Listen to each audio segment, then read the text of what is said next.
Banner festoon ও দলীয় পতাকা খুলে পুড়িয়ে দেওয়ার অভিযোগকে কেন্দ্র করে চাঞ্চল্য ছড়ালো এলাকায়। ঘটনাটি মাথাভাঙ্গা ১ নং ব্লকের জোরপাটকি গ্রাম পঞ্চায়েতের গোলকগঞ্জ চৌপথি এলাকার। জানা গেছে, রাতের অন্ধকারে বিজেপির লাগানো ব্যানার ফেস্টুন ও পতাকা খুলে পুড়িয়ে দেয়। আর এই ঘটনাকে কেন্দ্র করে শুরু হয়েছে রাজনৈতিক চর্চা। বিজেপির ২ নং মণ্ডল সভাপতি রাজীব সরকারের অভিযোগ, বিকশিত ভারত সংকল্প যাত্রা হিসাবে গোলকগঞ্জ চৌপথিতে নিশ্চিত প্রামাণিকের ব্যানার ফেস্টুন ও দলীয় পতাকা লাগানো ছিল, কিন্তু গতকাল রাতের অন্ধকারে তৃণমূলের লোকজন সেই ব্যানার পতাকা খুলে পুড়িয়ে দেয়। এ বিষয়ে পুলিশে অভিযোগ জানাবেন বলেও জানান। তবে জোরপাটকি অঞ্চল তৃণমূল সভাপতি কেশবচন্দ্র বর্মন বলে, বিজেপি তৃণমূলের নামে মিথ্যা অভিযোগ করছে। তৃণমূল চাইলে বিজেপি এলাকায় ফ্ল্যাগ ফেস্টুন লাগাতেই পারত না। ভোটের আগে রাজনৈতিক পরিবেশ উত্তপ্ত করতেই তৃণমূলের নামে মিথ্যা অভিযোগ করছে বলে তার দাবি। কাল রাত্রিতে নাকি কে বা কারা বলতে এরা টিএমসি ছাড়া অন্য কেউ নয়। জোরপাটকির কতিপয় কয়েকজন টিএমসির দুষ্টু ছেলেফেলে আছে। তারা গভীর রাত্রি যখন বাজার মার্কেট বন্ধ হয়ে গেছে, তো তারপরেও কিছু লোকজন তো যাতায়াত করে হাই রোড দিয়ে, তাদের মারফত আমরা জানতে পারি কয়েকজন ছেলে ফেলে মদ্যপ অবস্থায় খুব হই হুল্লোড় করে সেখানে আমাদের নিশীথ প্রামাণিকজির কাটআউটগুলোকে পুড়ে দিচ্ছে এবং ফ্ল্যাগগুলোকে নামাচ্ছে এবং ছেঁড়াছেড়ি করতেছে। তো এটা গতকালকে ওনারা টিএমসির পক্ষ থেকে এটা করা হয়েছে। অবশ্যই থানায় তো অবশ্যই জানাবো এবং প্রশাসনের দ্বারস্থ আমরা অবশ্যই হব, যাতে এর নির্দিষ্টভাবে এটা তদন্ত করে যারা এই কাজটা করছে তাদেরকে প্রশাসনিকভাবে তাদের যাতে উপযুক্ত শাস্তি প্রদান করা হয়। আর এটা তৃণমূল কংগ্রেসের পক্ষ থেকে করা হয়েছে, আপনাকে আমরা নিশ্চিত। কেন এই ধরনের?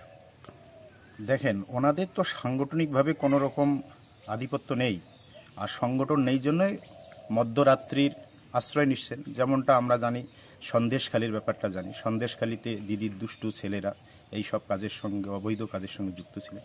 আর এখানেও আমাদের শীতলকুচি বিধানসভায় তৃণমূলের কোনো সংগঠন নেই। সাধারণ মানুষ তো দূরের কথা, তাদের যে একটা সংগঠন, কর্মীদের একটা সংগঠন থাকে, সেটাই নেই। যদি থাকতো তাহলে এরা এই কাজটা নিশ্চয় করতো না। আজকে দুর্বলতার প্রকাশ পাচ্ছে এটার থেকেই। সাধারণ মানুষের কাছে আমরা আহ্বান রাখবো, যাতে এই দুষ্ট চক্রের হাত থেকে আগামী দিন সমাজ এবং সমাজের সুস্থতা ফিরিয়ে আনা যায়, উন্নয়ন যাতে মানুষের কাছে পৌঁছে দেওয়া যায়। এর জন্য আমাদের ভারতীয় জনতা পার্টি নিরলস চেষ্টা আমাদের চলছে এবং চলবে। এর প্রতিবাদ আমরা অবশ্যই করব। রাজীব সরকার, ২ নং মণ্ডল সভাপতি, শীতলকুচি বিধানসভা। আমরা তৃণমূল কংগ্রেস যদি মনে করতাম তো ওদেরকে আমরা ঝান্ডা ফ্ল্যাগ লাগাইতে দিতাম না। তো ওরা ওদের একটা গোষ্ঠীদ্বন্দ্ব, বিজেপির গোষ্ঠীদ্বন্দ্ব আড়াআড়ি ভাবে গেছে বিজেপি। আপনারা দেখতে পাচ্ছেন পেপার পত্রিকায় ওদের যা প্রোগ্রামগুলো হচ্ছে, ওদের মধ্যেই আড়াআড়ি ভাব হয়ে গেছে। ওদের বিজেপির গোষ্ঠীদ্বন্দ্ব আবার আমাদের তৃণমূলকে চাপিয়ে দেওয়ার চেষ্টা করছে। এটা মিথ্যা অভিযোগ। নিশ্চয়ই ওরা বাজার গরম করছে, তৃণমূলের নামে বদনাম দিয়ে একটা মিথ্যা প্রমাণ করো। আমাদের তৃণমূল কংগ্রেস কারা ফ্ল্যাগ ফেস্টুন ভেঙেছে, প্রমাণ দেখাতে পারবে না। ওরা মিথ্যা বাজার গরম করার জন্য নিশ্চিত প্রমাণ বলছে। উত্তরপ্রদেশ থেকে বুলডোজার এনে কর্মীদের বাড়িঘর ভেঙে দেওয়া হবে। তো কি একদম সাংসদ এই কথা বলতে পারে? আমরা কেশবচন্দ্র বর্মন, সভাপতি, জোরপাটকি অঞ্চল তৃণমূল কংগ্রেস। আপনি কি নিজের জন্য কিংবা পরিবারের সদস্যদের জন্য ভালো সেলুন খুঁজছেন? তাহলে আর দেরি কিসের? আজই চলে আসুন আমাদের প্রতিষ্ঠানে।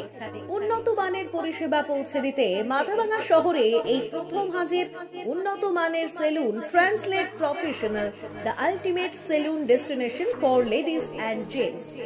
আমাদের এখানে যত্ন সহকারে ছেলেদের হেয়ার কাট, মেয়েদের হেয়ার কাট সহ পার্লারের সমস্ত ধরনের কাজ করা হয়ে থাকে। Special service, hair straightening, hair smoothening, keratin, botox, facial অতি যত্ন সহকারে করা হয়। এছাড়াও আমাদের এখানে পাবেন pedicure, wax, bleach, threading, eyebrow, hair spa, hair colour, oil ম্যাসাজের মতো পরিষেবাগুলি। সেই সাথে রয়েছে দুর্দান্ত অফার। তাই দুর্দান্ত অফারের সুবিধা নিতে আজই চলে আসুন আমাদের প্রতিষ্ঠানে কিংবা যোগাযোগ করুন আমাদের সাথে। আমাদের ঠিকানা মাথাভাঙ্গা থানাপাড়া রোড এবং পচাগড় সুজুকি শোরুমের পাশে। আমাদের মোবাইল নম্বর 9932232777।